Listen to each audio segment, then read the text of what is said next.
Okay, remember na pwede nating i-share ang ating mga credit limit sa ating mga kaibigan, kapatid, kamag-anak, mga magulang, o mga anak.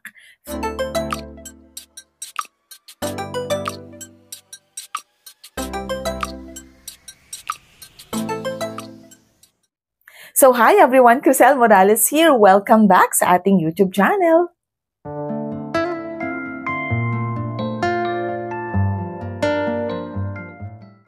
So I believe na marami sa inyo ang interesado sa supplementary card. Napaka-importante ang supplementary card for the reason na hindi kasi pwedeng ipagamit ang ating credit card sa mga kamag-anak o kahit anak mo yan o kaya mga kaibigan. Hindi pwede pong ipahiram ang ating mga credit cards, and the solution for that is to provide them or issue them a supplementary card, which is most of the time free naman ito. At ang topic natin for today is in connection doon sa query ng isa nating subscriber na si Otits. So, hi Otits! Shout out sa'yo. So, eto yung question niya.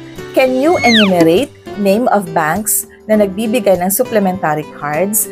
Okay, so halos lahat naman ng mga credit card company o mga bangko nag-issue ng supplementary card. Pero just to satisfy yung query mo, we have the PNB, we have Metro Bank, we have BPI, we have East West Bank, China Bank, and so on and so forth. Halos lahat naman yata sila nag-issue ng supplementary card. At huwag nating i-disregard ang importance ng supplementary card kasi hindi po pwedeng ipahiram yung ating mga credit card. Kahit sa mga kaibigan, mga magulang o mga anak natin, hindi pwede. And paano yun kapag gusto natin i-share yung credit limit natin? Okay, to address that issue, mag-apply tayo ng supplementary card for them. Anyway, most of the supplementary cards naman, walang annual fee. Kaya, instead of ipahiram natin ang ating mga credit cards, para mas safe, mag-issue na lang tayo or mag-apply na lang tayo ng supplementary card for them. Kasi in that way, we can monitor yung spending ng ating mga anak o yung ating asawa. We can assign a certain amount doon sa supplementary card para kung magkano yung binigay mo lang na budget or credit limit sa kanya, yun lang yung gagastusin niya or gagamitin niya for that specific month. So you can control the spending of your son, your daughter, or maybe your husband or your wife para hindi kayo magkagulo-gulo sa budgeting. Kaya maganda kapag may supplementary card.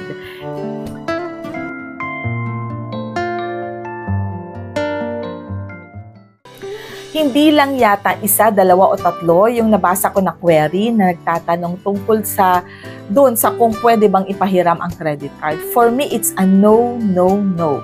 Ang credit card po or ang credit limit is utang kay bangko. So, paano mo ipapahiram yung inutang mo sa iba?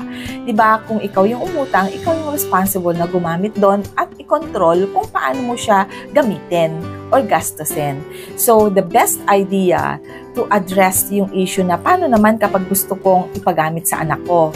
So, to address that, kailangan nga, as what I've said, supplementary card talaga ang kailangan nating i-issue sa kanila. Anyway, most of the supplementary card naman is no annual fee. Pero, meron namang mga credit card or mga bangko na nag-i-issue ng supplementary card with annual fee pero mas mababa lamang. Ngayon, para mas okay sa atin, magtanong tayo kung yung supplementary card ba na a-applyan natin is no annual fee. Para mas okay, mas masaya.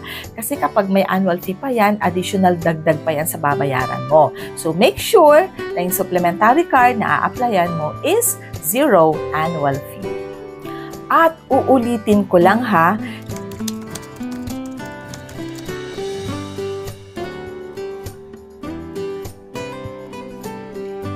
na maganda kapag meron tayong ini-issue na supplementary card sa ating mga anak or asawa, magulang, kasi kung magkano lamang yung credit limit na i-assign natin sa supplementary card na yan, yun lang yung gagamitin niya or gagastusin niya. So, meron tayong control of all our spending in the family para hindi tayo mahirapan. Kasi kapag pinahiram mo yung credit card mo, first issue or first problem, baka hindi tanggapin yan ni merchant, lalo na kapag humingi ng ID, yon. Or Number 2, baka hindi niya makontrol yung paggamit niya sa credit card na yan, and to find out na ang dami mo na palang babayaran pagdating ng statement of account mo.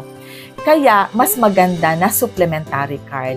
That's why, don't hesitate to go to the bank and inquire about supplementary card. This is not the first time na itakal natin ang tungkol sa supplementary card. Actually, meron na tayong video regarding this. I think 1 or 2 videos where I talked about supplementary card. Pero sige, reiteration purposes na din para yung mga kararating lang sa ating channel, they can be informed about supplementary card.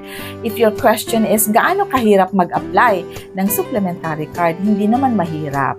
Okay? Kasi yung supplementary card na yan is still under the account of the primary or the principal card holder.